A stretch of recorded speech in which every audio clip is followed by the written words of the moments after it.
Isang gabi ay kausap ni Maple ang kaibigan para maglaro ng MMORPG, subalit kailangan pa daw mag-review ni Sally para sa test. Kaya kahit na hindi isang gamer ay mag-isa munang naglaro si Maple. Nang gumagawa na siya ng character ay pinili niya ang Great Shielder dahil mataas ang depensa nito dahil ayaw niyang masaktan.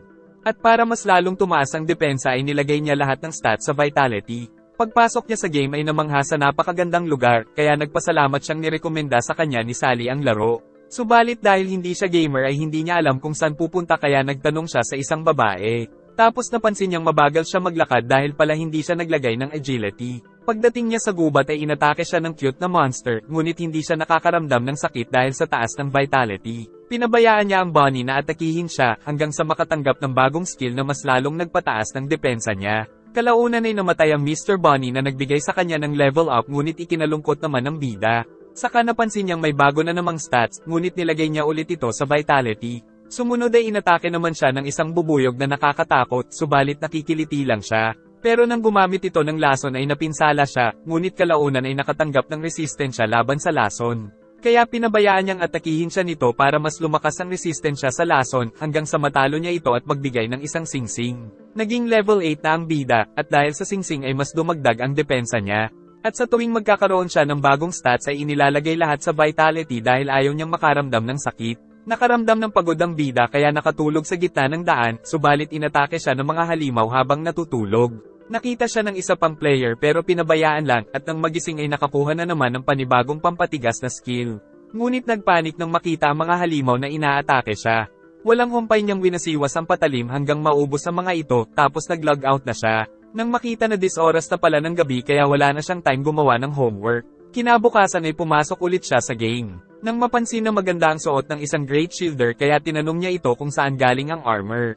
Dinala siya ni Kuromo sa kilala nitong blacksmith na si Iz. Kung saan sinabi ni Iz na kung gusto ni Maple ng magandang armor ay kailangan niya ng 1,000,000. Pero dahil 3,000 pa lang ang pera ni Maple ay tinuro sa kanya ni Iz ang kuweba ng Poison Dragon na pwedeng magbigay ng magagandang drop. Tapos nagpalitan sila ng contact. Ngunit pag-alis ng bida ay napaisip ang dalawa kung pupunta ba mag-isa si Maple dahil tiyak na masasawi ito. Pero dahil newbie si Maple ay nagpunta nga siya sa kuweba dahil hindi niya alam ang panganib nito. Sa paglalakad ay may nakita siyang mga slime na pinagpapatay niya lang gamit ang shield attack, hanggang sa makarating siya sa silid ng nakakatakot na Poison Dragon. Sa unang atake ay nasira ang mga sandata niya, hanggang sa unti-unti siyang mapinsala ng lason ngunit gumagamit siya ng potion. Dahil ang plano niya ay makakuha ng skill na pangontra sa lason kaya tatanggapin niya ang mga atake ng halimaw. Subalit delikado siyang maubusan ng potion bago niya pa makuha ang nasabing skill. Sa kabutihang palad ay nakakuha na siya ng poison immunity bago maubos ang potion niya. Ngunit kinagat naman siya nito. Pero dahil hindi siya nasasaktan ay naisipan niyang kainin ng monster na nakita niyang epektibo hanggang sa matalo niya ang Poison Dragon na nagbigay ng maraming stats at skill. Pagbukas niya ng drop ay naswertehan niya pa ang mga rare items na siyang nagbigay sa kanya ng napakataas na stats. Pagkatapos ay nag-log out muna siya para kausapin ang kaibigan tungkol sa mga nakuha niyang game item, kaya na-excite na rin maglaro si Sally. Pero kailangan niya pang mag-review para sa exam. Tapos ipinakita ang mga trophy ni Sally dahil magaling pala siyang player. Kinabukasan ay ipinamalas ni Maple ang mga panibago niyang skill na mas lumakas pa dahil sa mga rare item na napulot niya. Tapos kinain niya ang mga ladybug na parang candy. At kahit na nasa labas ng game ay ang laro pa rin ang nasa isip at pinag-uusapan ng dalawa. Kinabukasan pag login niya ay may event kaya napakaraming tao. Lumabas si Dorazo at ipinaliwanag ang kaganapan, kung saan na-teleport sila sa iba't ibang lugar tapos kailangan nilang magpatayan para makakuha ng medal. Dahil walang kasama ay pinili munang mag-relax ni Maple nang dumating ang isang lalaki na balak siyang paslangin. Agad itong umatake subalit dahil sa ginawa ay siya ang napaslang. Subalit may nagmamasid pa palang 3 na agad na sumugod pero mga wala palang kwenta para sa ating bida. Tapos pinakitang pinapanood na pala si Maple ng mga tao sa nayon dahil sa pambihira nitong kakayahan dahil walang sino man ang makatalo sa kanya. Pinagtulungan din siya ng mga player subalit gamit ang lason ay inubos niya ang lahat ng mga ito. Isang oras bago matapos ang event ay nasa pangatlong posisyon daw si Maple. Subalit ang twist ng palaro ay makikita ang posisyon ng top 3 sa mapa, kaya naman maaari silang magambang ng mas marami pang mga player. Pinagtulungan na naman siya ng mga player para makuha ang score niya.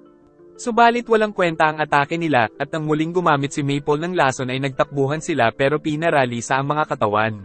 Kaya nang matapos ang palaro ay walang nagbago sa posisyon ng top 3. Namangha si Sally nang malaman na nakakuha ng top 3 si Maple, lalo na at isa pa itong newbie. Tapos pinili ni Sally na maging isang swashbuckler na magaling daw umilag sa mga atake. Kinabukasan ay magkasama ng naglaro ang dalawa, kung saan nalaman ni Maple kay Sally na hindi pala normal ang ginawa niyang nilagay lang lahat sa vitality ang stats. Ang susunod nilang destinasyon ay ang nakatagong lawa na sinabi ni Iz, subalit makikita na napakabagal talagang tumakbo ni Maple dahil wala siyang agility. Kaya sinakay na lang siya ni Sally, at nagkaroon sila ng sariling combo. Nakarating sila ng mabilis sa tulong ni Sally, saka namingwit sila ng mga isda subalit napakatagal ding makahuli ni Maple dahil wala siyang agility. Kalaunan ay nagpas siyang sumisid si Sally nang makita niya ang isang lihim na kuweba. Ibinalita ito ni Sally sa kaibigan, saka binigay ang mga nakuha niyang shell. At dahil walang agility si Maple ay hindi ito nakakalangoy, kaya si Sally lang mag-isa ang nagpunta sa loob ng bahay ng boss. Nakita niyang napakalaki ng halimaw, subalit dahil pro si Sally pagdating sa online games ay hindi siya nito matamaan. Mas malakas man sa kanya ang halimaw ng maraming beses ay dinaan niya ito sa tiyaga hanggang sa tuluyan itong matalo. Ngunit sulit ang pagod niya dahil nakakuha din ng rare items. Nabalitaan nila na dahil sa lakas ni Maple ay nilimitahan ng developer sa 10 beses ang paggamit niya ng DevR na skill. Tapos pagpasok nila sa game ay naglibot muna sila sa level 1 map. At dito ay nakakita si Maple ng magandang skill para masuportahan niya si Sally. Nakita nila sa labas ang magkapatid na sila Mai at Yo, na hindi makapagdesisyon kung bibili ba ng sandata o bibili na lang ng potion. Tapos nagpunta sila sa coffee shop kung saan napansin ni Sally na sikat na ang kaibigan. Saka nag-enjoy din sila sa pagkain dahil may lasa ito. Nalaman nila Maple sa dalawang malakas na player na sila Dread at Drag na magkakaroon daw ng Battle Royale. Subalit nababahala daw sila sa number 1 player na si Paint na kahit pagtulungan daw nila ay hindi nila matalo. Tapos nagbigay ng rekomendasyon ang dalawa kung saan maganda magpalakas. Kinabukasan ay nagpunta ang dalawa sa sinabi nila Dread na mga multo pala ang kalaban kaya natatakot si Sally pero wala lang kay Maple. Nagtago muna ang dalawa para magpahinga nang makarinig sila ng ingay sa ilalim ng mesa dahil meron palang sikretong lagusan. Pumasok ang dalawa at nakakita ng isang taong sugatan kaya sinubukan ni Maple ang potion pero walang epekto. Ginamit ni Sally ang heal, ngunit hindi pa rin sapat. Kaya inulit-ulit niya ito hanggang sa gumaling ang lalaki at naglaho. Pero nag-iwan ito ng isang scroll na nagbibigay ng super speed para kay Sally. Sunod ay nagpunta sila sa nakatumbang puno at paggamit ni Sally ng kapangyarihan ay napunta sila sa mapayapang lugar na puno ng mga sunflower. Dito ay nakapulot din sila ng mga perlas. Saka nagplano silang magpalakas bago maganap ang nasabing Battle Royale. Kinabukasan ay nagpunta sila sa panibagong kuweba, at dahil sinugod sila ng 4 na baboy ramo ay may 6 na DevR skill na lang si Maple para sa araw na ito. May lumabas din na isang oso, saka ginawang invisible ni Sally ang shield ni Maple kaya sumugod ang oso at nabangga dito.